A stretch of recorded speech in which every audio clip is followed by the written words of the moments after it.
자, 오늘 제목은 이렇습니다. 바로의 완악한 마음을 고치라 이렇게 정했어요. 여러분들 그 내용을 오늘 보시면은 바로만 가지고 얘기하는 게 아니라서 조금 실망하실 수도 있어요. 그런데 제가 이제 다뤄드릴 수 있을 만큼 다뤄드리고 여러분들이 그 안에서 여러분들의 그 수준에 맞게 가져가시면 될 것 같습니다. 예. 근데 이제 많은 걸 원하시는 분은 계속 들으시면 되고요. 여기까지만 됐어 하시면은 그냥 거기까지만 들으시면 됩니다. 그래도 저는 하는 만큼 해보겠습니다. 아셨죠? 자, 본문입니다. 로마서 9장 14절에서 33절까지의 말씀입니다. 제가 이제 본문을 좀 적어놨어요. 그래서 이거를 보시면 될 것 같고요. 로마서 여러분들 이제 여기 잘 안 보이시면 성경 찾으시면 돼요. 로마서 9장 14절에서 33절이에요. 제가 한번 읽어볼까요? 제가 읽어보겠습니다. 그런즉 우리가 무슨 말을 하리요? 하나님께 불의가 있느냐? 그럴 수 없느니라. 오색이 이르되 내가 긍휼히 여길 자를 긍휼히 여기고 불쌍히 여길 자를 불쌍히 여기리라 하셨으니 그런즉 원하는 자로 말미암음도 아니요 다른 박질 하는 자로 말미암음도 아니요 오직 긍휼히 여기시는 하나님으로 말미암음이니라. 성경이 바로에게 이르되 내가 이 일을 위하여 너를 세웠으니 곧 너로 말미암아 내 능력을 보이고 내 이름이 온 땅에 전파되게 하려 함이라 하셨으니 그런즉 하나님께서 하고자 하시는 자를 긍휼히 여기시고 하고자 하시는 자를 완악하게 하시느니라. 혹 네가 내게 말하기를 그러면 하나님이 어찌하여 허물하시느냐 누가 그 뜻을 대적하느냐 하리니 이 사람아 네가 누구에게 감히 하나님께 반문하느냐 지음을 받은 물건이 지은 자에게 어찌 나를 이같이 만들었느냐 말하겠느냐. 토기정이가 진흙 한 덩이로 하나는 귀 있을 그릇을 하나는 천 있을 그릇을 만들 권한이 없느냐. 만일 하나님이 그의 진노를 보이시고 그의 능력을 알게 하고자 하사 멸하기로 준비된 진노의 그릇을 오래 참으심으로 관용하시고 또한 영광 받기로 예비하신 바 긍휼의 그릇에 대하여 그 영광의 풍성함을 알고자 하셨을지라도 무슨 말을 하리요. 이 그릇은 우리니 곧 유대인 중에서뿐 아니라 이방인 중에서도 부르신 자니라. 호세아의 글에도 이르기를 내가 내 백성이 아닌 자를 내 백성이라 사랑하지 아니한 자를 사랑한 자라 부르리라. 너희는 내 백성이 아니라 한 그곳에서 그들이 살아계신 하나님의 아들이라 일컬음을 받으리라 함과 같으니라. 또 이사야가 이스라엘에 관하여 외치되 이스라엘 자손들의 수가 비록 바다의 모래 같을지라도 남은 자만 구원을 받으리니 주께서 이 땅 위에서 그 말씀을 이루고 속히 시행하시리라 하셨느니라. 또한 이사야가 미리 말한 바 만일 만군의 주께서 우리에게 씨를 남겨두지 아니하셨더라면 우리가 소돔과 같고 고모라와 같았으리로다 함과 같으니라. 그런즉 우리가 무슨 말을 하여 의를 따르지 아니한 이방인들이 의를 얻었나니 곧 믿음에서 난 의요 의의 법을 따라 이스라엘은 율법에 이르지 못하였으니 어찌 그러하냐. 이는 그들이 믿음을 의지하지 않고 행위를 의지함이라. 부딪힐 돌에 부딪혔느니라. 기록된 바 보라 내가 걸림돌과 거치는 바위를 시온에 두느니 그를 믿는 자는 부끄러움을 당하지 아니하리라 함과 같으니라. 우리 이제 사도 바울이 이 로마서를 쓰면서 굉장히 재밌게 잘 쓰신 것 같아요. 그런데 어떻게 보면 좀 어려울 수가 있어요. 이제 그게 이제 우리의 어투가 아니라서 그렇죠. 예. 그래서 옛날 좀 조선 시대까지는 아니어도 좀 옛날 분들의 말투로 썼기 때문에 우리가 그렇게 이게 마음에 확 와닿지 않다. 뭐 그렇게 생각할 수도 있습니다. 그리고 이제 여러분들이 이제 성경을 읽으실 때는 사도 바울이 얘기를 했을 때 굉장히 철학적으로 해요. 이분은 배운 게 많으신 분이라서 베냐민 지파 그리고 누구의 수제자예요? 가말리엘. 네. 가말리엘의 수제자입니다. 그 힐레락파와 이런 샴마이 학파 두 학파가 있었어요. 바리새인들 중에서. 그런데 그 중에서 한 가말리엘이라는 그 큰 학파 중에 하나의 수제자였어요. 그러면 랍비 중에서도 굉장히 높은 위치에 있는 랍비 중에 한 사람이었어요. 그러니까 자기가 육적으로 자랑할 게 많았겠죠. 그리고 어디서 태어났어요? 다소라는 그리스 로마 이쪽에서 로마 시민권자로 태어났어요. 그러니까 얼마나 유식했겠어요. 그래서 로마에 있는 모든 필로소피를 다 알고 있었어요. 게다가 거기서 배운 것도 많고 성경도 정통했죠. 율법을 계속 지켜왔어요. 그렇기 때문에 예수님께서 죽으시고 나서 그 잔당들이라고 불리었던 그 사람들을 죽이려고 했던 거죠. 왜? 그 사람 메시아가 아니라고 생각을 했으니까. 그러고 나서 이 사람이 예수님을 만나고 나서 눈이 뜨여집니다. 그 다음에 쓰는 모든 편지들이 다 기반으로 해서 나오는데 무엇을 기반으로 했냐면은 유대인들이 읽어왔던 구약 성경, 특별히 모세 오경 그리고 선지서들을 기반으로 해서 이 모든 예화들을 사용을 합니다. 그러니까 다 인용을 하는 거예요. 하지만은 그 인용들을 이렇게 해서 그거를 정리를 굉장히 잘 해놨어요. 근데 그걸 정리를 잘 해놨던 건 어떤 의미를 가지고 있냐면은 그때 당시 유대인들이 이 부분까지는 계시가 없어서 몰랐던 부분들을 이분이 이걸 정리를 싹 해놓은 거예요. 자, 그러면은 어떤 게 있냐면요. 유대인들이 알았던 부분, 이해하고 있는 배경들을 우리가 모르면은 이분이 하는 얘기를 우리가 전부 다 깨달을 수는 없다는 거죠. 그럼 이 얘기를 다 안다면은 우리가 조금 더 깊은 의미가 무엇인가를 알 수가 있다는 거예요. 그래서 오늘은 그 깊은 단계로 한번 좀 들어가 보려고 하고 있습니다. 자, 우선 처음부터 제가 이제 좀 볼 건데, 제가 이제 밑줄을 쳐놨어요. 밑줄 친 부분들은 어느 부분이냐면은 인용이 된 부분들이에요. 인용이 된 부분, 전부 다 이제 인용이 된 부분들만 이렇게 써놨습니다. 이 인용이 굉장히 중요한 게 근거가 있다라는 얘기예요. 그래서 사도 바울이 자기가 지어낸 얘기가 아니라 성경에서 이렇게 하고 있지 않느냐, 그것을 이렇게 뭐했다? 하나님께서 이루셨다. 이걸 계속 보여주고 있는 거예요. 그래서 우리가 어떤 부분을 인용을 했는가, 그리고 그것이 어떤 방향으로 흘러가서 하나님의 뜻이 이루어졌는가, 우리가 그것을 보고 어떠한 마음으로 살아야 되는가를 우리가 알 수가 있다는 것입니다. 자, 조금 한번 보겠습니다. 자, 모세에게 이르시되 내가 긍휼히 여길 자를 긍휼히 여기고 불쌍히 여길 자를 불쌍히 여기겠다라고 말씀하셨어요.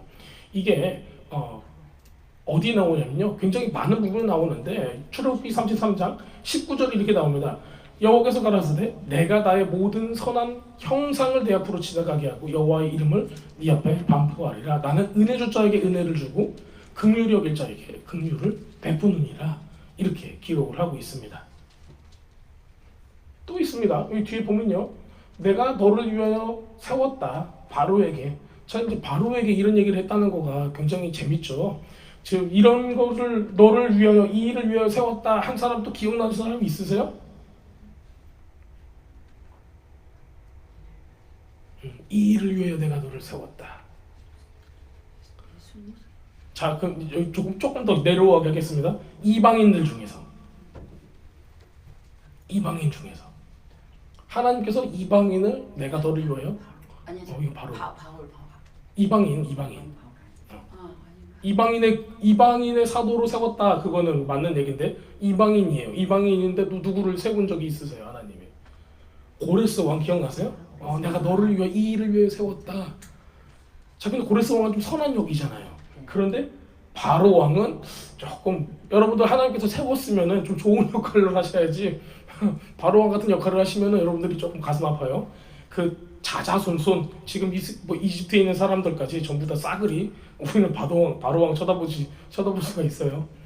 자, 이게 출애굽기 9장 16절, 우리가 이제 이번 주 읽었던 본문의 내용에 나와 있습니다. 내가 너를 세웠으면 나의 능력을 너한테 보이고 내 이름을 온 천하에 전파되게 하려 하였습니다라고 기록을 하고 있습니다.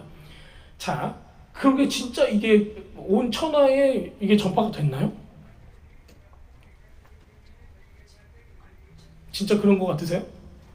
성경을 통해서 뿐만이 아니라 그때 당시에 이 10가지 재앙이 일어나고 그 다음에 이집트의 모든 군사들이 홍해에 다 빠져 죽은 거가 사람들이 다 알았을까요? 몰랐을까요? 다 알았다는 거예요. 그래서 이스라엘이 가는 곳마다 그 가나안 사람들 및 모든 사람들이 두려움에 떨었대요.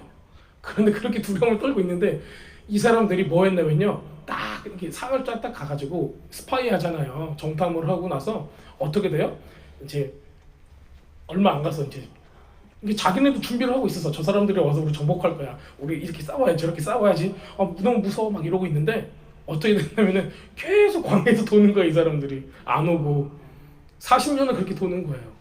그래가지고 어느 정도 잊어먹다가 한 세대가 지나고 나서 그 다음에 이제 이 사람들이 오기 시작을 한 거예요.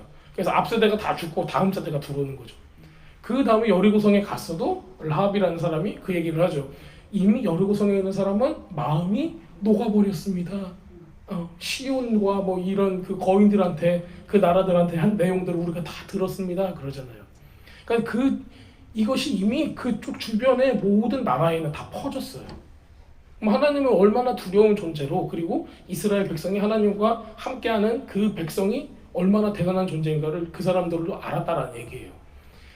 그런 것들을 이제 얘기를 하고 있는 겁니다. 물론 지금도 이런 일들을 우리가 성경을 통해서 알 수가 있지만 실제로 그때 당시 사람들도 이거를 체험을 했다라는 거예요. 우리가 이제 이런 부분들을 좀 알 수가 있습니다. 그리고요. 똑같은 말이 또 나왔어요. 그렇죠? 그리고 19절에 보면 하나님이 어찌하여 허물하시느냐, 누가 그 뜻을 대적하느냐. 자, 그리고 또 이제 바로가 있잖아요. 그 바로는 요괴의 마지막 그 인용은요, 다니엘서 4장 35절에 나와 있습니다. 다니엘서 4장 35절에 이렇게 나타나 있어요. 땅의 모든 거민을 없애는 것 같이 여기시며 하늘의 군사에게든지 땅의 거민에게든지 그는 자기 뜻대로 행하시나니 누가 그의 손을 금하든지 혹은 이르기를 네가 무엇을 하느냐 할 자가 없도다. 이렇게 기록하고 있어요. 자, 바로 왕의 마음을 강팍하게 하는 구절들이 굉장히 많이 나와요. 우리 이제 출애굽기 4장 21절, 9장 12절, 11장 12절, 14장 4절 계속 바로의 마음이 강팍하가 완악하다. 우리가 이제 실제로 강팍이라는 단어는 잘 안 쓰잖아요. 예, 그 발음도 그 아가 아니라 팍이 아니라 그냥 팍으로 써 있어요. 이런 말을 누가 써 요즘에? 근데 이제 그 말 뜻이 완악하다는 거예요. 돌처럼 딱딱해졌다 그 얘기를 하고 있는 겁니다. 그래서 딱딱하면 뭐 어떻게 된다면 굳어지는 거예요. 굳어지면 잘 움직여요, 안 움직여요? 마음이 돌아지질 않는 거예요. 자, 여러분들 뼈가 많이 유연하세요? 이렇게 수그리면은 막 끝에도 닿고 막 이러세요? 근데 그 예전에 이제 어렸을 때는 유연해가지고 막 뒤로도 하고 앞으로도 하고 막 다 했었잖아요. 막 발도 이렇게 여기다 넣고 했었는데 요즘은 안 돼요. 막 이렇게밖에 안 움직여져요. 왜요? 그 딱딱해져서 그래요. 근육들이, 관절들이, 뼈들이. 똑같이 우리의 마음도 그렇습니다. 우리의 마음도 하나님께서 하시고자 하는 것을 부드러운 마음으로 그걸 받아들여야 되는데 우리 마음이 딱딱해져 버려요. 그러면은 들어올 수가 없는 거예요. 예배 드릴 때도 마찬가지. 주의 성령이 임하셨는데 내 마음이 딱딱해. 그러면 들어올 수가 없는 거예요. 누가 거부한 거예요? 나도 모르게 내가 거부하고 있는 거예요. 지금 바로 왕도 그래요. 여러분들 생각을 해보세요. 모세하고 아론이 딱 가서 나의 백성을 이제 가게 해서 하나님께 예배드리고 오게 해주세요. 그렇게 얘기를 했어요. 자, 여러분들 생각을 해보세요. 여러분들이 바로 왕이에요. 저 백성이 사흘 길, 3일이에요. 사흘 길 딱 가가지고 예배를 드리고 온대. 도망간 데가 아니라 온대요. 그 성경에 그렇게 나와 있어요. 온대요. 자, 그랬더니 여러분들이 바로 하면 어떻게 하겠어요? 3일 동안 일을 해야 돼. 그래서 일 시켜야 되는데 3일 동안 휴가 갔다 온대. 그러면 3일 갔다가 3일 오면은 하루 정도 쉰다고 그러고 뭐 그렇게 하면은 일주일 들겠구나. 이렇게 이제 우리가 머리가 있으니까 이렇게 생각을 할 거 아니에요. 일주일 휴가를 주실 거예요? 아니면은 이렇게 대판 싸우실 거예요? 실제로 이집트의 그 람세스의 왕조가 이 홍해 사건을 이유로 멸망을 해버렸어요. 역사적으로. 자기는 그때 당시 멸망을 할 거라고 생각을 안 했겠죠. 근데 여러분들이 좀 워낙 싫어했잖아요. 이스라엘 사람들이 수가 많아지니까. 그랬으면 저것들 좀 보내도 되겠는데 그러면서 조금 잘해줘가지고 달래가지고 좀 해야지. 저렇게 맨날 싸워가지고 하겠어요? 여러분들이 왕이라면 어떠시겠어요? 이스라엘 백성이 저렇게 있어. 3일께 얼른 갔다 오세요. 내가 도시락 하나씩 싸줄게요. 좀 그랬으면은 좀 더 기쁜 마음으로 가지 않았을까요? 그런데 그렇게 안 했다라는 거예요. 아니 할만하잖아요. 할만해요. 할만한데 그걸 안 했다라는 거예요. 할 수도 있었을 것 같아요. 그러면 만약에 성경에 어떻게 기록돼 있을까요? 바로 왕은 마치 고레스 왕처럼 고레스 왕처럼 기록이 돼 있을 거예요. 자, 그런데 꼭 바로 왕이 왜 이 일을 해야 되는가가 여기 우리가 좀 더 보면 나와 있습니다. 자, 이제 이런 부분들을 조금 더 봐야 되는데요. 이 부분들은 읽어가면서 우리가 보면서 좀 해보겠습니다. 자, 여호와께서 바로의 마음을 완악하게 딱딱하게 하셨으므로가 어디까지 나오냐면요. 맨 처음에 첫 번째 재앙 나오기 전에 뱀 가지고 이렇게 지팡이 가지고 뱀으로 만들 때 있죠. 그때도 싫어 이렇게 얘기해요. 그때도 바로가 어떻게 얘기를 해요? 완악해서 그 말을 듣지 아니하였다 이렇게 나와요. 그 다음에 피재앙이 나와요. 그 다음 또 재앙이 뭐예요? 개구리 재앙이 있죠. 그 다음에 또 무슨 재앙이 있어요? 이 목이 이로도 번역되고 목이로도 번역돼요. 히브리어에서는요. 그 다음에 파리, 그 다음에 가축의 전염병, 그 다음에 종기, 그 다음에 우박이에요. 그런데 어디까지 이게 오냐면요. 여섯 번째 종기 재앙까지는 어떻게 얘기하냐면요. 바로의 마음이 완악하여 그들의 말을 듣지 아니하니 여호와의 말씀과 같더라. 이게 7장 13절이에요. 8장 15절에 가면은 개구리 재앙 끝나고 이래요. 그러나 바로가 숨을 쉴 수 있게 되었음을 보았을 때 그의 마음이 완강하게 하여 그들의 말을 듣지 아니하였으니 여호와께서 말씀하신 것과 같더라. 똑같습니다. 이 재앙이 끝나고 나서도 바로의 마음이 완악하게 되어 그들의 말을 듣지 아니하였으니 여호와의 말씀과 같더라. 계속 언제까지요? 5번째까지. 6번째가 딱 되니까는 이게 어떻게 되어 있는가 한번 볼게요. 6번째는 9장 12절이에요. 그러나 여호와께서 바로의 마음을 강팍하게 하셨으므로 완악하게 하셨으므로 그들의 말을 듣지 아니하였으니 여호와께서 모세에게 말씀하신 것 같더라. 이상하게 9장 12절에서는 여태까지 전부 다 바로의 마음이 스스로 완악해졌는데 여기서는 누가 완악하게 하냐면 하나님이 완악하게 하시는 걸로 나타나요. 굉장히 다른 점이에요. 여기서부터는. 그러니까 바로의 마음이 원래 완악했어요. 여러분도 오기라고 혹시 들어보셨습니까? 오기 부리는 거 아세요? 합법도 해. 근데 오기를 부리는 거야. 야 죽어도 안 해. 뭐 그런 거 있잖아요. 오기 부리는 거예요. 지금 이 람세스도 모세스와 같이 왕위 다툼을 했었던 사람이에요. 그러니까 그 입장이 굉장히 안 좋아요. 모세하고 그 관계가 안 좋아요. 안 좋고 어릴 때부터 비교도 많이 당했단 말이에요. 그리고 모세는 어떻게 생겼어요? 잘생겼다고 나오잖아요. 람세스는 이 히브리 사람들의 책들을 보면은 진짜 못생긴 사람으로 나와요. 그래서 열등감이 엄청 많았어요. 그 둘 중에 하나가 왕이 돼야 돼요. 왕위 싸움을 하고 있는데 자기 아버지, 자기 친아버지잖아요. 그 아버지도 누구를 좋아해요? 모세를 좋아하는 거예요. 계속 밀려. 모든 거에 다 뛰어나 모세가. 그래서 뭐 하나 꼬투리를 잡고 싶은데 히브리인이라는 거, 그 소문이 도는 거예요. 그래서 이 모세가 어떻게 해서 도망을 가게 딱 되니까 자기가 이 권력을 잡게 된 거예요. 근데 이런 일이 일어났는데 여러분들이라면 오기가 나오겠어요? 안 나오겠어요? 지극히 이제 그 육적으로 생각을 하시면 돼요. 나는 용서할 거야. 이런 걸 생각하지 마시고 나는 세상의 왕, 세상적인 사람이라고 생각하면 오기 좀 부릴 수 있겠죠. 이게 오기를 부리는 거예요. 완악해지는 거죠. 누구 마음대로? 하나님이 시켜서가 아니라 스스로 완악했대요. 스스로. 자기가 뭐 한 거예요? 선택한 거예요. 자기가 선택했어요. 완악함을. 그런데 이 5번째 재앙까지는 그러고 6번째 재앙에서는 어떻게 해요? 하나님께서 여호와께서 바로의 마음을 딱딱하게 만드셨대요.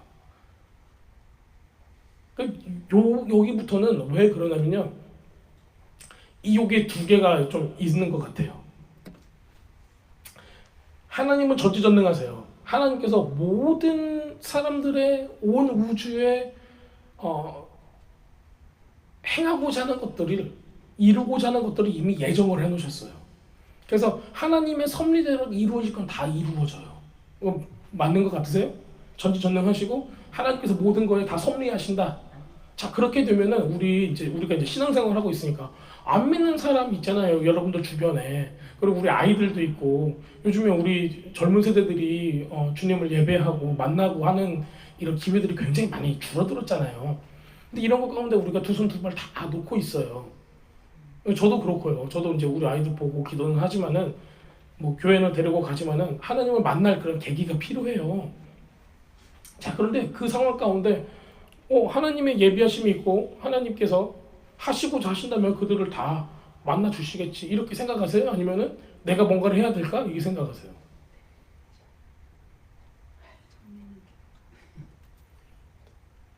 그러면은 이제 왜 하나님의 전지전능하시고 하나님의 섭리하심과 하나님의 역사하심과 하나님의 예비하심이 있다라고 생각을 하시는 분들은 아무것도 안 해도 돼요? 근데 우리가 전도를 할 때 이제 왜냐면 이런 것들을 많이 질문을 하세요. 전도를 왜 해요? 어차피 하나님께서 구원해 주실 분들은 다 알아서 구원해 주실 거예요. 이제 그러시는 분들이 자주 있으세요. 말씀 들어야죠. 말씀 분명히 누군가가 전해야지 듣잖아요. 자, 이거 어떻게 이게 생각을 하셔야 돼요? 자, 그리고 인간에게는 뭐가 주어졌어요? 자유의지라는 게 주어졌어요. 하나님의 섭리가 막 있는데 그러면은 난 하나님 믿기 싫은데? 이렇게 생각을 했어봐요. 그러면은 근데 나는 왜 믿고 있지? 내 자유의지는 어디 간 거야? 나는 로봇가 된 걸까? 이렇게 생각하는 사람들. 그리고 하나님을 섭리한다면은 저 사람은 자기가 no 아니면 yes 할 수 있는 그런 권리가 없나? 그 다음에 또 저는 이런 얘기도 들어봤어요. 너무나 하나님을 원한대. 너무나 만나고 싶어 한대. 그런데 계속 못 만나고 있대. 뭐 교회는 다니는데 지금 만난다는 얘기는 어떤 영적인 체험을 얘기하는 거예요. 인카운터, 진짜 하나님의 그 얼굴을 마주하고 그런 회개의 영이 부어지고 우리의 그 영이 새롭게 되고 하나님의 마음이 부어지는 그런 상태를 얘기하고 있는 거예요. 그런데 형식적으로 자기가 스스로 생각하기에 하나님을 못 만났어. 그런 체험이 없어. 그리고 형식적으로 자기가 교회 다니는 것도 알아.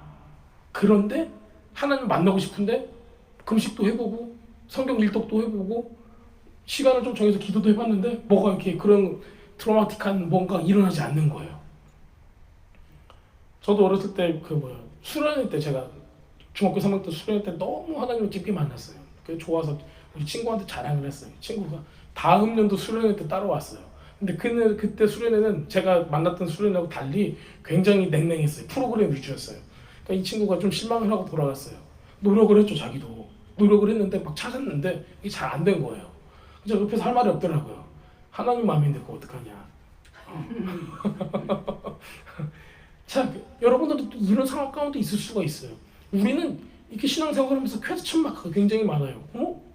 이런 상황을 어떻게 얘기해 줘야 되고 이런 상황은 우리가 어떻게 주님께 나갈 수 있을까? 이런 것도 우리가 좀 생각을 해봐야 된다는 것입니다. 자, 그렇다면 과연 하나님의 전지전능하신 그런 섭리가 인간의 자유의지하고 만날 때 어떤 일이 일어나는가? 이게 둘이 좀 대립 관계에 있는 것 같으세요? 아니면은 뭐 어떤 관계 같으세요?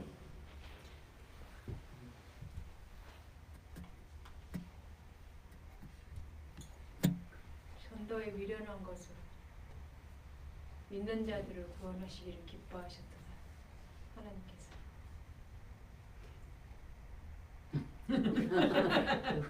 네, 알겠습니다. 사람을 통해서. 사람을 통해서. 그게 포인트예요. 네, 사람을 통해서. 자, 요겁니다.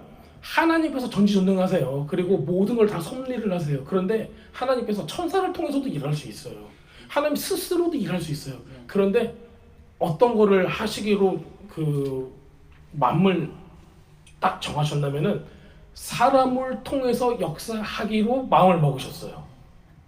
그리고 어떤 사람? 자유의지를 가지고 순종하는 사람은 다른 존재를 가지고 하지 않으세요. 굉장히 신기한 거예요.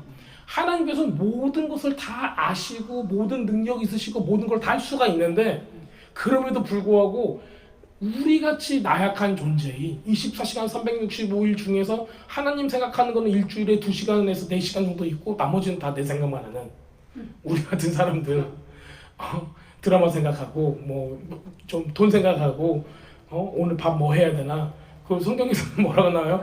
무엇을 입을까 무엇을 마실까 걱정하지 말라고 하는데 맨날 그런 걱정하는 꼭 우리같이 질그릇 그냥 탁 떨어뜨리면은 그릇이 어떻게 돼요? 와장창 깨지는 그런 그릇과 같은 존재를 하나님께서 사용하시기로 결정을 하셨어요. 하나님의 뜻, 하나님의 전지전능은 누구를 통해서만 나타난다? 여러분을 통해서만 나타나는 거예요. 나를 통해서만 나타나는 거예요. 여러분들이 그냥 넋놓고 있으면 하나님의 전지전능은 보여져요? 안 보여져요? 안 보여지는 거예요. 근데 여러분들이 하나님의 음성이 들렸을 때 말씀을 통해서 알았을 때 순종을 하면은 여러분이 하고 있는 건 뭐가 되는 거예요? 하나님의 역사를 여러분이 하고 있는 거예요. 그거 꼭 중요한 거예요. 지금 이 상황 가운데 여러분들 이걸 좀 아셨으면 좋겠습니다. 잠언 21장 1절에서 2절에는 이렇게 기록하고 있습니다. 왕의 마음은 흐르는 물줄기 같아서 주님의 손 안에 있다. 제가 세 번역으로 읽고 있는 거예요. 주님께서 원하시는 대로 왕을 이끄신다. 사람의 행위는 자기의 눈에 모두 옳게 보이나 주님께서는 그 마음을 꿰뚫어 보신다. 이렇게 기록하고 있어요.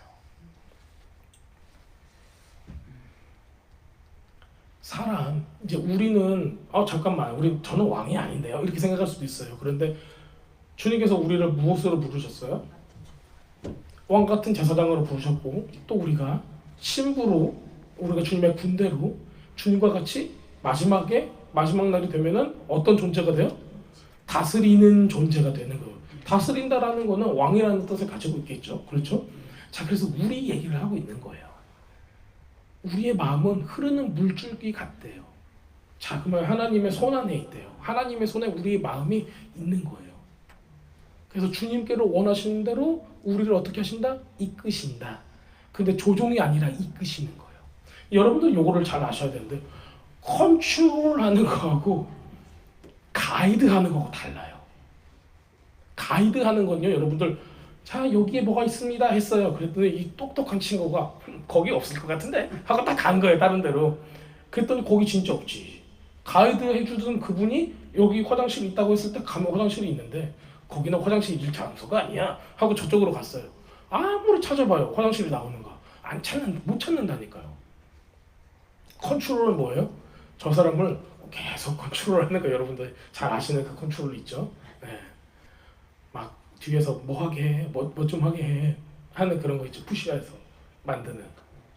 근데 요게 우리 현대 교회에 굉장히 만연해 있었어요. 컨트롤하는 게. 그냥 성경 안 보고 기도 안 하시는 분이 하는 게 아니라 조금 하신 분들이 컨트롤을 잘하세요. 조금 조금 뭔가 보여. 이제 그러면은 이제 컨트롤하기 시작을 하시는 거예요. 근데 이런 패단들이 많았어요. 그런데 하나님께서는 어떻게 하신다? 왕을 이끄신대요. 왕을 조종하신다가 아니라 왕을 이끄신대요. 자, 이끌음을 받는 사람은 그 가이드에 뭐 할 수 있냐면요, 순종할 수 있고 반항할 수가 있어요. 하나님께서는 지금 여태껏 모두 순종하는, 그 작은 거에 순종하는 사람들을 통해서 역사를 하신 거예요. 여러분들이 지금 예배를 드리고 있는 이 순간도 하나님의 음성에 순종했기 때문에 나오는 거예요. 여러분들이 좋아서 나온 것 같죠? 그게 아니라 여러분들 안에 주의 성령께서 뭔가를 얘기를 했을 때 그거에 반응을 한 거죠. 그게 순종입니다. 자, 그래서 히브리 사람들은 그렇다면 이 파라오의, 바로 왕의 이 일들을 보았을 때 어떻게 생각을 했을까요? 처음에는 이렇게 생각을 했다고 해요. 파라오의 마음이 원래 굳었어요. 그래가지고 그 오기로 막 오기 부리고 막 싫어 막 이러고 있었어요. 그렇게 됐더니 이제 어떻게 되냐면은 마음이 굳어져 버렸다는 거예요. 자, 여러분들이 나 이거 싫어 5번만 해보세요. 안 싫은 것도 싫게 돼요. 안 싫은 것도 싫게 돼요, 진짜. 내가 계속 싫다고 하잖아요. 그 별로는 처음에는 그냥 별 생각이 없었어. 근데 내가 싫어 했더니 계속 싫어지는 거예요. 그러다가 어떻게 돼요? 그게 굳어져 버리는 거예요. 여러분들 교회 안 나가 보신 적 있으세요? 한 번 안 나가, 두 번 안 나가, 세 번 안 나가, 네 번 안 나가, 5번 안 나가. 5번이면 한 달 넘은 거잖아요. 그러면 안 나가는 게 더 편해요. 우리 팬데믹 이후로 그 한국 교회에서 그 조사를 했어요. 조사를 했더니 어른 사역 빼고 어린이 사역 그 외에 다른 사역들 많이 있었잖아요. 청소년 사역도 있고. 그런 것들이 리커버리가 회복이 되는데 60% 정도 회복되고 40%는 없어져 버렸대요. 예를 들어서 주일학교에 40%가 없어졌어요.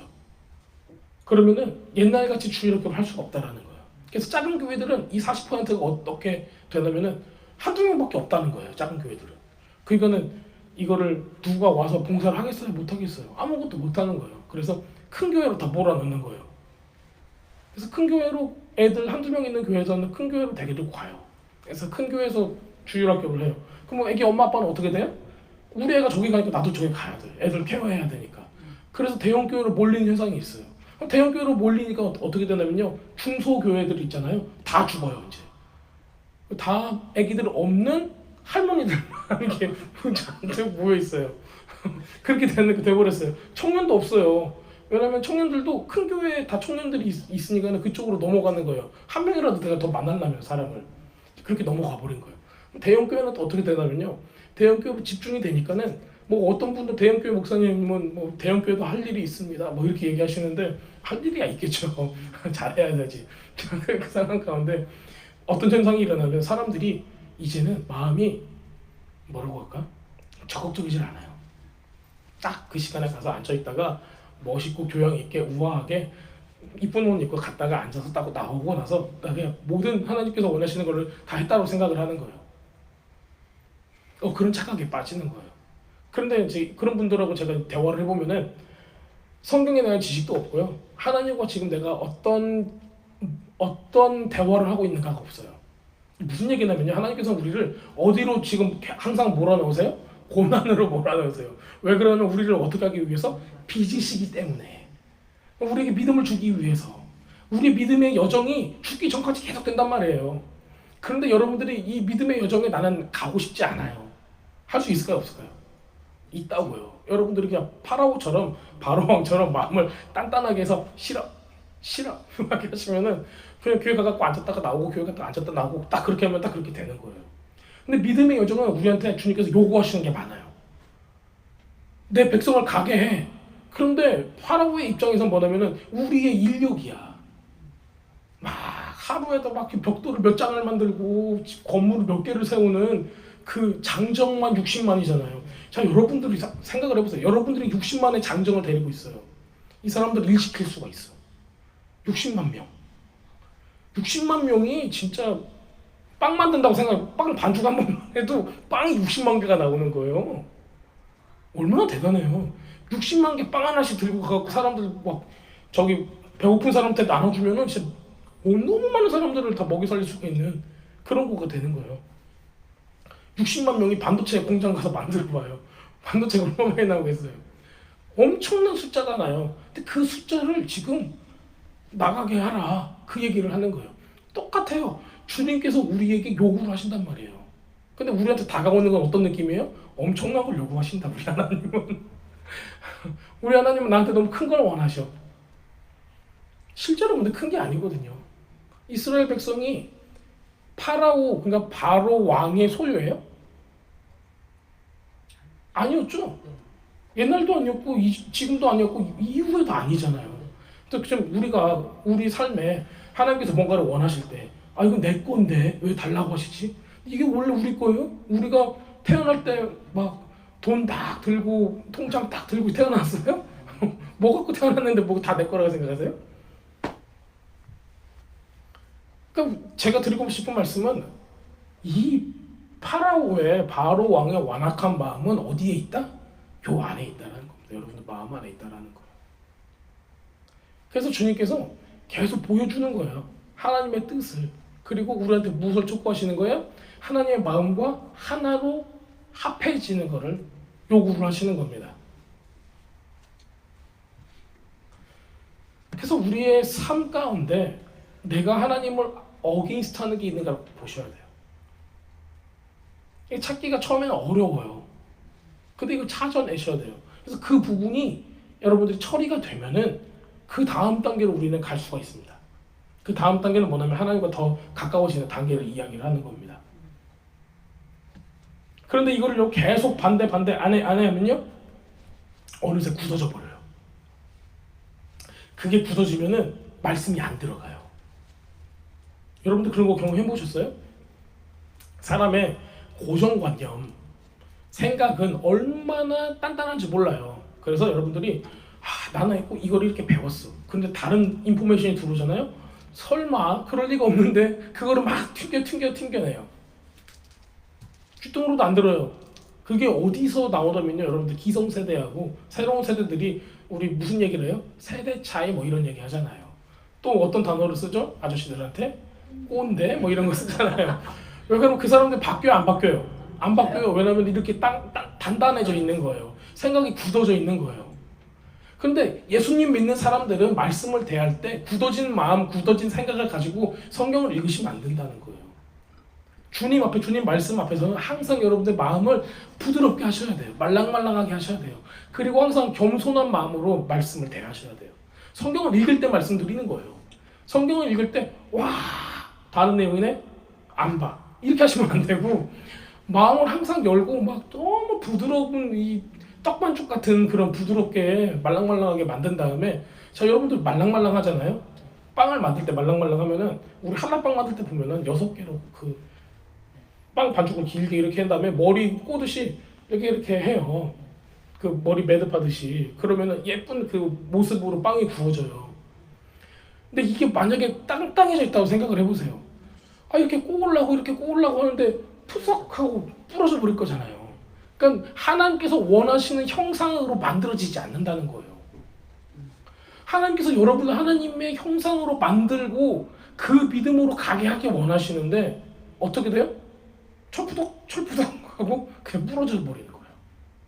그런 마음이 있는 겁니다. 자, 그래서 등장한 게 누구예요? 하나님은 누구예요? 토기장이. 하나님은 또 부를 사람을 부르는 거예요. 아무나 부르질 않으세요. 자, 에서하고 야곱, 우리가 지금 읽었던 우리 이 앞에 내용이 로마서의 그 9장의 내용이잖아요. 특히 이제 이 14절에서 33절 볼 때 로마서 9장의 앞부분을 보잖아요. 그러면 누가 나오냐면요, 에서가 나와요. 에서하고 야곱. 그 일에 대해서 왜 하나님께서는 그들이 태중에 있었을 때 누군가를 선택을 했느냐. 아, 이거 너무나 그렇다. 만약에 얘네들이 얘가 하나님을 더 구하고 얘는 하나님을 좀 덜 구했어. 그래가지고 하나님께서 말 잘 듣는 애를 선택하셨다 그러면은 이게 말이 될 것 같은데 그러지 않았다라는 거예요. 언제부터 이 사람을 선택했어요? 태중에 복중에 태어나지도 않기 전에 어떤 행동도 안 했는데도 선택을 했다라는 거예요. 그랬더니 나오는 얘기가 뭐예요? 하나님, 그거 불공평해요. 저도 이제 우리 꼬맹이들한테 항상 듣는 얘기예요. It's not fair. 야, 내가 내 돈 가지고 하는데 네가 뭐가 불공평하고 뭐 공평하고 어딨어? 내가 이뻐서 사주고 너도 이뻐서 사주고 너도 이뻐서 사줬어. 내 맘이야. 왜? 이게 되는 거예요. 자, 그런데 우리 아이들의 입장에서는, 우리 입장에서도 그래요. 여러분도 이런 질문 많이 옛날에 안 해보셨어요? 나는 이 복음을 받아들이고 하나님 믿고 이렇게 너무 감사한데 우리 조상들은 뭐 이순신 장군은 어떻게 해요? 세종대왕은 어떻게 해요? 아니, 너나 잘하세요. 이순신 장군 얘기 하지 말고. 그래서 그거 가지고 시험 들어가지고 이거 하나님은 불공평하셔가지고 막 한 사람들이 있어요. 근데 그거 걱정 안 하셔도 돼요. 그걸 왜 그것까지 걱정하세요? 자, 왜냐면 하나님께서는 어떻게 하기로 하셨어요? 이미 태어나기도 전에 이 사람들을 알고 계셨어요. 그리고 주님께서 그 전에 선택을 했어요. 자, 여러분들, 누군가 여러분한테 뭔가를 줬어요. 아주 값진 보물을 줬어요. 금덩이일 수도 있어요. 금괴 하나 촥 해서 금괴를 줄 수도 있고, 뭔가 귀중한 걸 줬는데 이유가 없어. 그냥 난 받았어. 감사합니다 해요? 아니면은 왜 쟤는 안 줘요? 이러세요? 누군가가 나만, 우리 한나 집사님 지난번에 저한테 카톡이 왔어요. 어떤 장을 보는데, 코스코 장 보는데 어떤 백인 아저씨가 와가지고 무슨 고기 팩으로 된 그 음식을, 그러니까 코스코에서 산 거래요. 그거를 딱 그냥 나 필요 없으니까 너 줄게 하고 가더래요. 자, 그러면은 내가 이뻐서 그랬나 봐 그렇게 생각하실 건데, 자, 그걸 딱 받았어요. 받았으면 여러분들이 옆에 있는 사람은 왜 안 줘요? 막 이래요? 우리가 꼭 그 꼴이라니까요. 토기장이가 만들었대요. 근데 이게 너무 저는 아름다워요. 이 이야기 들어보면은 토기장이가 우리 예전에 토기장이 기억나세요? 저기 누구야? 가룟 유다 그 피밭 기억나세요? 네. 그 토기장에 밭을 산 거. 네. 네, 그거 나중에 한번 기억나시면 나중에 한번 다시 들어보세요. 토기장이가 굉장히 많이 나와요, 성경에. 이사야서에도 또 막 계속 나와요. 이사야서에도 똑같은 띠이 계속 나오거든요. 근데 이거를 그냥 쉽게 얘기하면 그거예요. 토기장이가 흙을 그 피바져 있는 그 흙 있죠. 그 흙을 진흙을 한 덩이를 딱 띄었어요. 그래서 그 한 덩이에서 반으로 탁 나눠가지고 우리 이제 한라빵 만들 때도 그렇잖아요. 반으로 탁 나눠가지고 하나는 내가 먹을 거, 하나 네가 먹을 거 딱 나눌 수 있잖아요. 그것도 딱 나눴어요. 그래서 그릇을 막 빚는 거예요. 찹찹찹찹 해가지고 그래서 딱 했는데 요거는 저기 조금 높으신 분들 대접할 때 손님 대접용으로 내가 이쁘게 만들어서 해야겠다 딱 하고 멋있게 만들었어요. 그 옆에 하나는 뭘로 만들었냐면은 이거는 내가 화장실 갈 때 힘드니까 요강으로 만들어야겠다. 요강으로 딱 만들었어요. 그 흙 하나에서 하나는 손님을 위한 거 귀하게 쓸 거, 하나는 요강으로 나의 소변과 대변을 잡을 거를 그걸 만든 거예요. 이게 천하게 쓸 거죠. 더러워도 돼. 이거는 그 용도로 쓸 거니까. 그랬더니 그릇이 난리가 난 거예요. 왜 나는 이걸 만들어? 나는 왜 이래? 나는 평생 똥만 담고 살아? 왜 이래고? 이러는 거예요 지금. 우리가 생각할 때는 그게 불공평하게 느낄 수 있어요. 그런데 실제로는 불공평하다고 느낄 만한 게 아니에요. 토기장이가 그것도 못해. 그래도 토기장이 이제 하도 저 그릇들이 난리를 부르니까 안 되겠다, 못하겠다, 나도 토기장에 사표 낼래. 할 수 있겠어요? 우리가 바로 이제 그런 상황 가운데 있는 거예요. 그래서 하나님께서 부르시는 거에는 후회함이 없어요. 근데 우리 입장에서는 어떻게 생각해야 돼요? 감사해야 돼요. 주님께서 나를 불렀기 때문에 나를 귀히 쓸 것으로 만드셨기 때문에 감사하는 거예요. 그리고 우리가 해야 되는 게 뭐가 있어요? 주님께서 우리에게 사명이라고 얘기한 거. 예수님도 사자라는 메신저라는 말라키라는 히브리어 단어로 계속 등장을 하세요. 구약에. 천사도 그 이름을 가지고 등장을 하죠. 그러면 지금 현재 이 시대에서는 말라키 아돈나이에서 하나님의 사자라고 하나님의 메신저가 돼서 하나님의 뜻을 전달하는 사람은 천사가 나올까요? 아니면 누가 그 역할을 할까요? 여러분들이 하셔야 되는 거예요. 웬만하면 예수님 안 나오세요. 이 땅으로 옛날처럼 떨기나무로 안 나오신다니까요. 누가 있습니까? 성령이 충만한 여러분들이 있잖아요. 여러분들이 그 역할을 하셔야 된다는 거예요. 그래서 여러분들이 말라키 아돈나이라고 칭함을 받을 정도가 되려면요, 이 말라기서에 있는 그 말라키하고 똑같은 거예요. 하나님의 사자, 하나님의 사자는 지금 성경에 신약 성경에 나온 말로는 어떤 단어를 쓸까요? 사도예요, 사도. 예. 그래서 옛날에는 와 사도하면 막 무슨 권능이 있고 막 이렇게 생각하시잖아요. 그거는 그냥 조금 다 접어두시고 하나님의 뜻을 전달하는 사신과 같은 역할을 하는 거예요. 메신저의 역할. 옛날에 이사야서에서 보면은 히스기야 왕, 아하스 왕 때 이럴 때 보면은 아람이나 이런 그 시리아나 이런 데서 온단 말이에요. 전쟁을 하러 와요. 누가 오냐면 사신을 먼저 보내요. 그래서 항복해라 이렇게 얘기하죠. 그런데 정말 보도 듣도 못한 그런 이상한 사람이 와가지고 항복해라 이러고 갈 것 같으세요? 아니면은 좀 대단한 사람이 올 것 같으세요? 대단한 사람이 와요. 서열 2위 이런 사람들이 온단 말이에요. 거기서 나온 사람이 랍사게예요. 술과 농장. 그게 서열 2위라는 뜻이에요. 그래서 랍사게가 나오는 거예요. 그 랍사게가 지네 나라 말로 말 안 하고 히브리 말로 해요. 네, 다 죽었어라고. 그러니까 히브리 사람들이 전부 다 마음이 철렁해가지고 벌벌벌 떠는 거야. 그런 모습이 이사야서에 나와요. 여러분도 마찬가지예요. 여러분들도 어떤 역할을 하셔야 되면요, 하나님 나라의 설 2위처럼 행동하셔야 돼요. 자, 여러분들의 하나님 나라에 가셨다고 생각을 해보세요. 예수님께서 오셨어요. 예수님은 하늘의 왕, 그렇죠? 근데 여러분들은 뭐예요? 여러분들은 왕 신부잖아요. 신부면은 퀸이잖아요. 그러면 서열 2위는 되겠죠. 여러분들이 이 세상을 향해서 내가 누구인가를 알고 세상에 주님의 메시지를 전할 수 있어야 된다고요. 세상에 딱 가서 너 항복할래? 아니면 하나님께서 대적할래? 이 얘기를 할 수 있어야 된다고요. 그게 왕의 메신저를 보내는 이유예요. 괜히 생명을 죽이는 게 아니라 빨리 항복해서 화목하게 하자예요. 그 역할을 좀 하는 겁니다. 하나님께서 우리를 그렇게 부르십니다. 그래서 하나님께서는 어떻게 보면 우리가 너무 불공평하다고 생각을 되고 있는데 이런 것들이 하나님의 속성이에요. 하나님께서 뭐라고 말씀하세요? 은혜 베풀 자에게 은혜를 베풀고 자비와 긍휼을 베풀 자에게 자비와 긍휼을 베푼다. 그래서 이게 사람의 노력으로 되는 게 아니래요.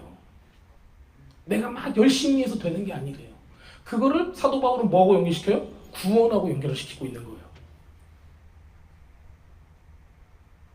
우리가 꼭 알아야 돼요. 내가 하나님을 찾고 또 찾았기 때문에 하나님께서 나를 만나주셨어가 아니라고요. 여러분들은 하나님을 만난 그 엄청난 경험이 있으시죠? 그런데 그게 내가 무엇인가를 했기 때문에 주어진 게 아니에요.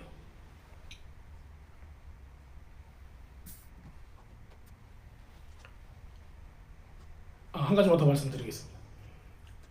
예수님께서 99마리의 잃어버린 양과 한 마리의 양을 찾으러 가는 그 예화를 사용을 하세요.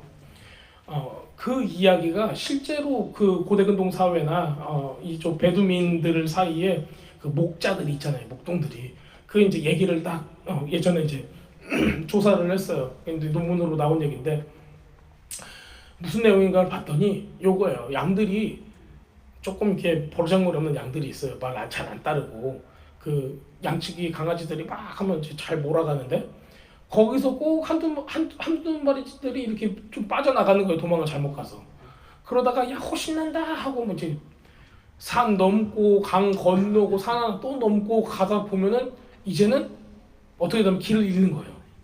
그래서 뒤를 봤더니 모르는 데야. 모르는 데면은 양이 어떻게 되냐면은 다리가 풀린대요. 겁을 먹으면. 얘는 겁먹으면 다리가 풀려가지고 그냥 거기서 매매 하고 있대요. 그러다가 짐승이 와서 잡아먹고 이제 그런 상황이 연출이 되는 거예요. 그러면은 저녁에 짐승이 와서 잡아먹기 전에 목자는 뭐 해야 되냐면은 99마리의 양을 빨리 다 다른 2인 1조로 움직인대요. 그래서 다른 사람이 다 데리고 자기 마을로 데려가는 거예요. 한 사람이 갖고 있는 양이 아니에요. 마을 공동체가 가지고 있는 양이에요. 다 갖다 놓고 이 한 사람, 나머지 한 사람은 그 양을 찾으러 가는 거예요. 그래서 산을 넘고 물을 건너서 양을 찾으러 다니는 겁니다. 양은 뭐 하고 있어요? 다리가 풀려가지고 두려움에 사로잡혀서 매매하고 있는 거예요. 그때 양을 발견한 하나님은 목자는 양을 딱 잡아요. 잡고 목에다 딱 걸고 뭐 해요? 산 넘고 물 건너서 와야 되는 거예요. 근데 양이 우리 일러스트레이션에 보는 그런 예쁜 양이 이렇게 여기 있는 거 그 양이 아니라 진짜 그 양 있잖아요. 엄청 큰 털도 많고 무겁잖아요. 네. 저희 여러분들 코스코 가면 이런 얘기하면 안 되는데 그 뭐야 양인가 염소인가 통째로 이렇게 한 마리씩 걸어놓은 게 있어요. 엄청 커요. 근데 개보다 더 커요. 이스라엘 양은. 그래서 이거를 들고 간다고 생각을 해보세요. 아마 저만하지 않을까 싶은데요. 네. 근데 이걸 딱 짊어지고 간대요. 이거 짊어지고 여러분들 산 넘을 생각 해보셨어요? 어떻게 그걸 들고 산을 넘어요? 그러니까 이게 예수님의 고난을 또 얘기를 하시는 거예요. 내가 널 찾았고 어떤 수고를 했다? 내가 내 삶을 포기할 정도의 이 수고를 해서 너의 생명을 살렸다는 걸 얘기를 하고 있는 거예요. 누가 찾았어요? 하나님께서 찾아오신 거예요. 내가 찾은 게 아니라. 우리는 할 수 있는 게 뭐냐면은 두려움에 떨고 소리를 질러서 구원은 해주세요 라고까지 얘기하는 것밖에 없는 거예요. 나의 행위나 나의 생각이 무엇이 어떤 것도 나를 구원으로 이끌 수는 없다는 겁니다. 예수님께서 100% 찾아오시는 거예요. 오늘도 그 얘기를 하고 있는 겁니다. 자, 하나님께서 하나님의 목적을 위해서 주님께서 오신다는 거예요.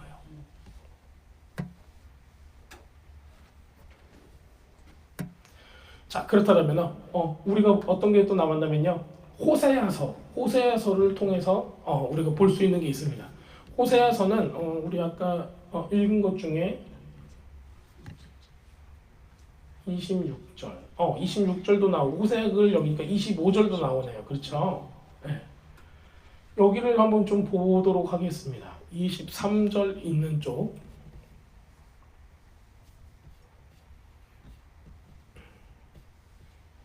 호세아서 쪽을 보면요.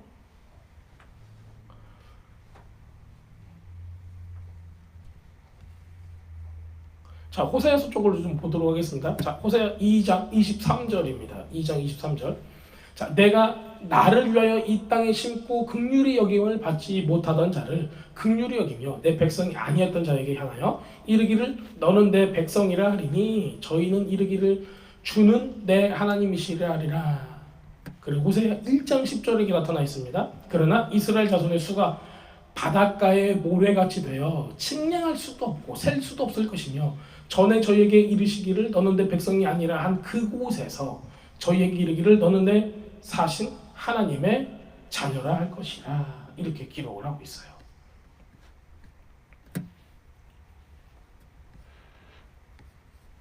이게 이제 호세아서에 나온 내용이에요. 그 다음에 이사야서에 나온 내용도 같은 내용이 또 나타납니다. 이스라엘 자손의 수가 비록 바다의 모래가 될지라도 어떤 자만 남은 자만 구원을 얻는다라고 이야기를 하고 있어요. 여기 이사야서 10장 22절에 나오거든요. 이스라엘이여 네 백성이 바다의 모래가 될지라도 남은 자만 돌아오리니 넘치는 공의로 괴멸이 작정되었습니다.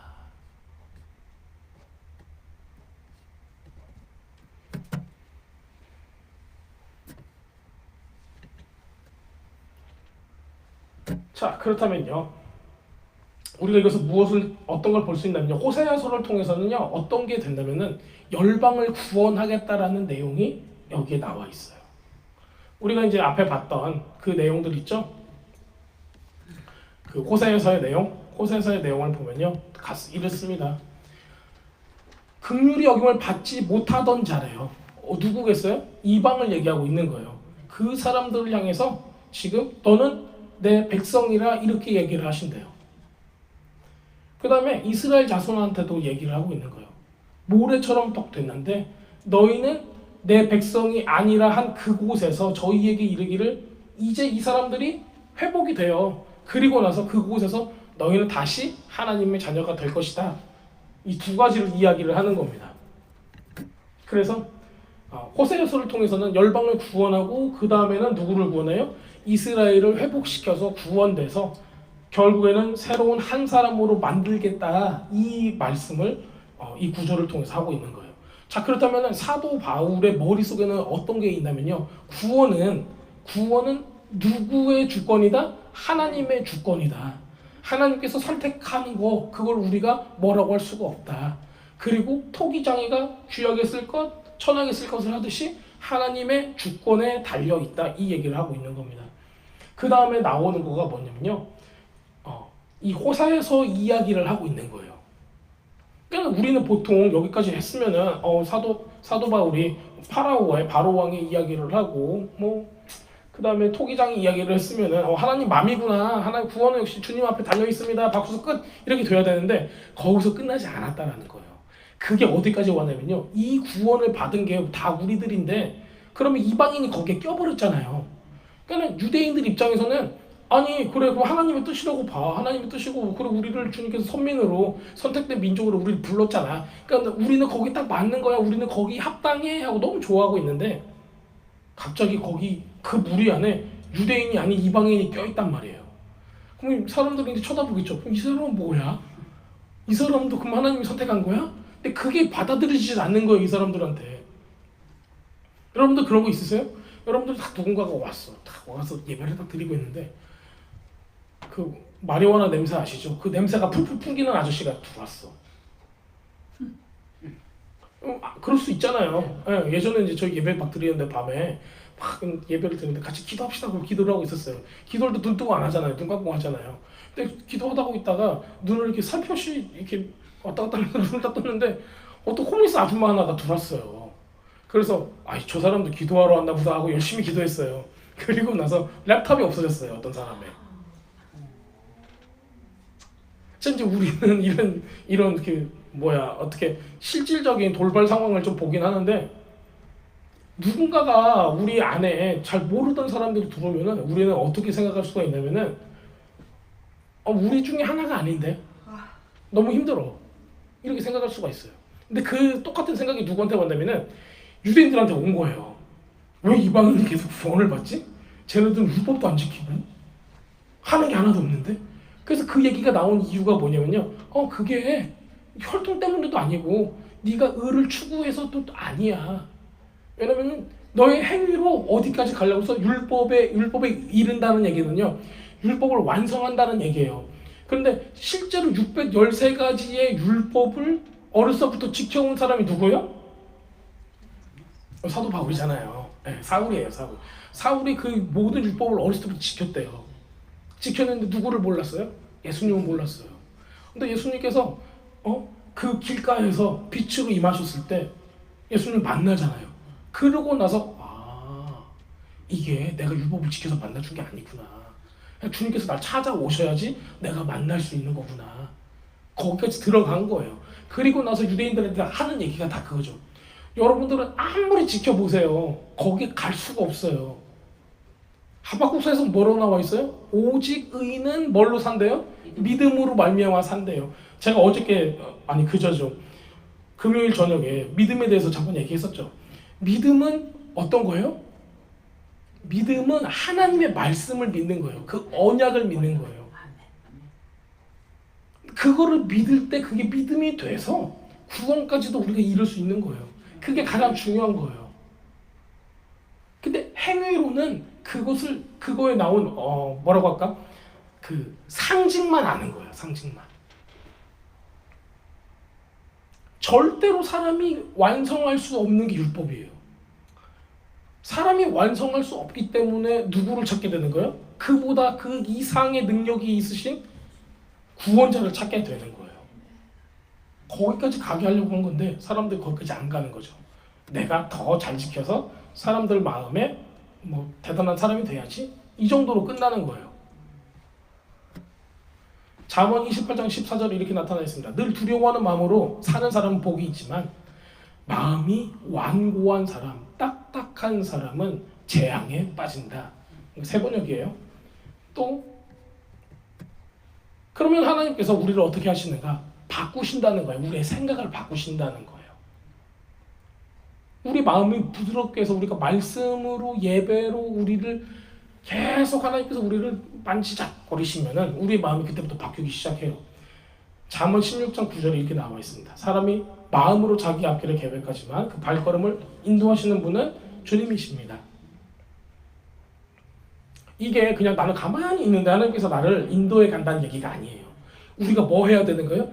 예배드리고 주님을 만나고 말씀 가운데서 내 생각을 빼내서 하나님의 생각으로 채워야지 이게 일어난다는 거예요. 자동으로 공짜로 되는 건 없어요. 하나님께 여러분이 내어 드릴 때 하나님 역사할 수 있는 거예요. 내 마음은 돌처럼 딱딱해가지고 바로왕의 마음이 내 마음에 꽉 부딪혀 있는데, 꽉 차 있는데 하나님께서 야, 내 백성을 나가게 해. 내 백성을 나가게 해. 예배드리게 해. 너 보면 내 백성이 아니라 너만 좀 해봐. 좀 이러고 있는 거예요. 다 싫대. 우리 애들 보는 것 같았고 뭐해? 그런 상황이에요. 자, 이제 거의 맞춰야 되는데요.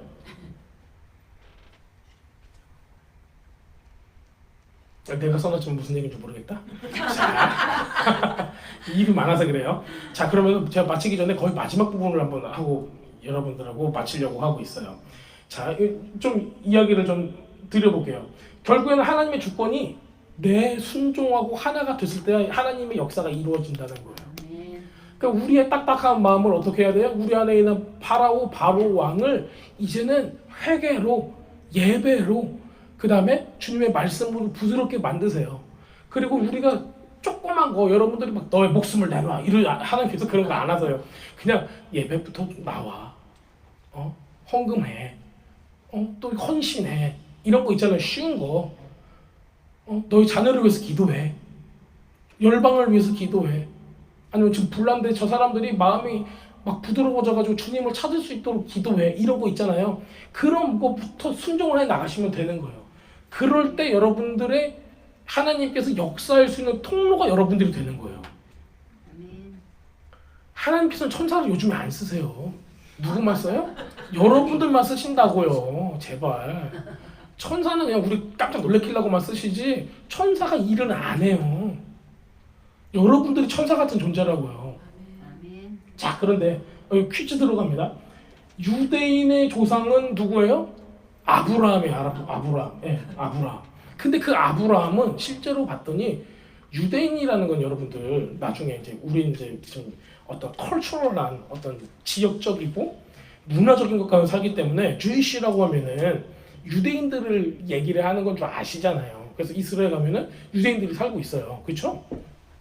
너희 조상이 누구야? 얘기하면은 얘네들이 뭐라고 얘기할까요?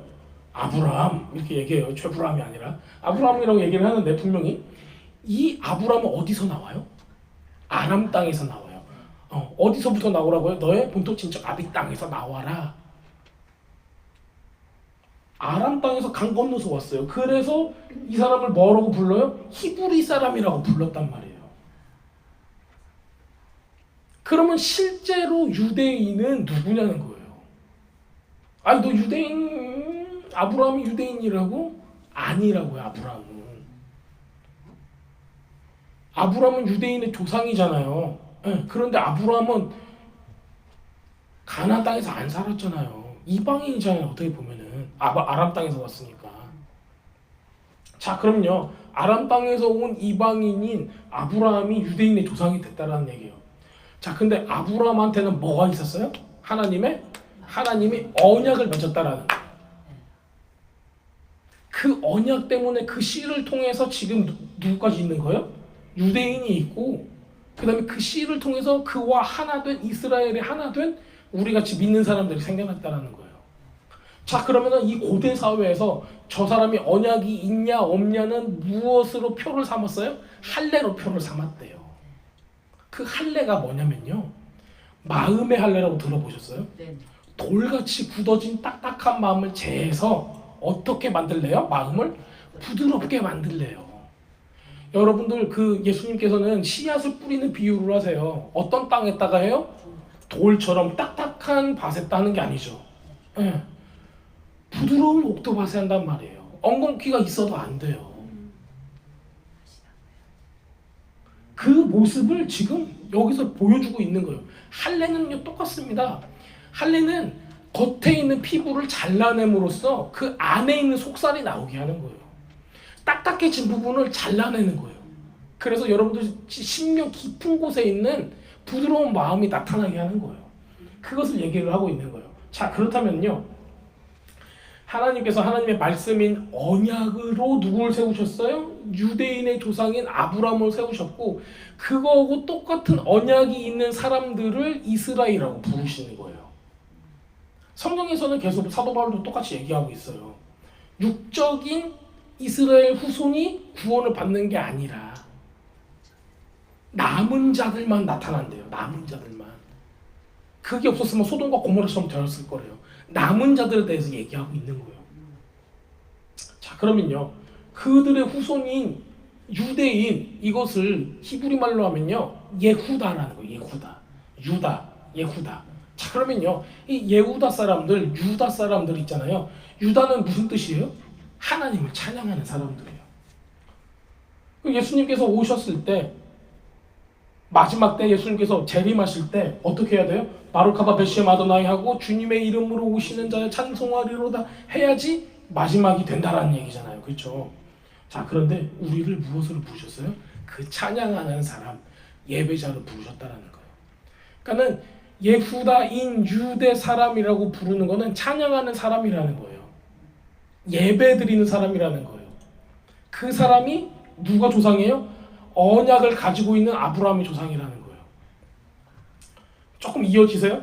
여러분들이 예배를 드린다는 거, 예배자로 선다는 거, 이 세상 가운데 하나님의 임재를 구하고 주님의 얼굴을 구하며 살 수 있다는 건요, 여러분들이 누구기 때문에? 유대인이기 때문이에요. 지금 혈통적인 얘기를 하고 있는 게 아니에요. 찬양할 수 있는 하나님으로 받은 그 예배를 드린다라는 그 부르심을 받았기 때문에 아멘. 아브라함의 언약이 여러분한테 흐른다는 거예요. 아멘. 그렇기 때문에 우리가 한 새 사람으로 될 수가 있다는 거예요. 지정학적인 이스라엘도 주님께 예배드려서 진짜 그 언약이 내 안에 있는 아브라함의 후손이 된, 믿음으로 그 후손이 된, 그리고 그들과 하나가 되어서 한 사람이 된 우리도 똑같이 주님 눈앞에 한 새로운 존재가 된다는 거예요. 그게 우리 성경에서는 한 새 사람으로 번역했죠. 근데 이거를 잘 번역하면 이거예요. 새로운 한 사람이에요. 여태까지 인류가 여러 가지 인류의 모습이 있었잖아요. 근데 그거 다 버리고 하나님께서 진짜 원하셨던 새로운 한 존재가 되는 거예요. 그게 있잖아요. 창세기로 돌아가면 하나님께서 누구를 만드세요? 누구를 만드세요? 아담을 만드시고, 아담이 야 외로워 보이네 그랬더니 누구를 만드세요? 잠을 잘 때 옆구리에서 하와를 싹 빼세요. 그 다음에 이거 눈 뜨자마자 뭐 시켜요? 결혼시켜요. 뭐 데이트도 안 시켜요. 눈 뜨자마자 야 결혼해라. 하나님께서 결혼을 다 시켰어요. 그랬더니 그 다음 절에 뭐라고 나와 있어요? 둘이 뭐예요?